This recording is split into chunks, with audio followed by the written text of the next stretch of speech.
Бүгін енді тарихи оқиға, тарихи күн. Мысыр елінде, Қайыр қаласының төрінде өзіміздің қазақ елінің қолдауымен Сұлтан Бейбарыс бабамыздың атындағы мешіттің салтанатты ашылуында қатысудамыз. Бұл енді әрине ел тарихында да, осы дүниежүзінің тарихында да елеулі оқиға деп айтуға болады. Енді сонымен қоса өзіміздің Мысыр елінде Қазақстанның бүгін мәдениет күндері өтеді. Соның ішінде әрине өзіміздің қолөнершілеріміздің көрмесі, гала-концерт, халықаралық ғылыми практика конференция өтеді.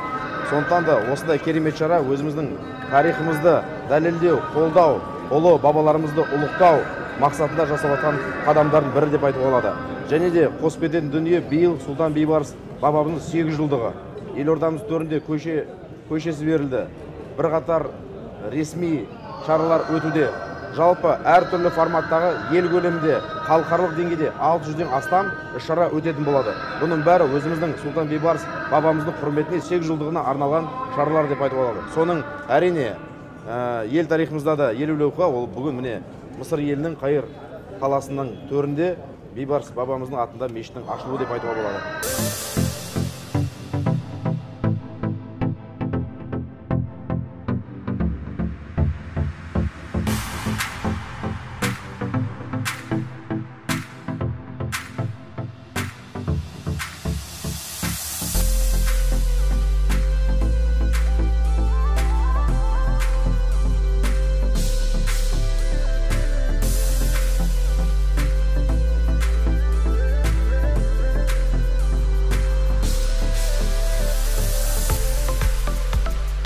Бейбарыс Мысыр елінің араб жерінде тұлға ретінде қалыптасып,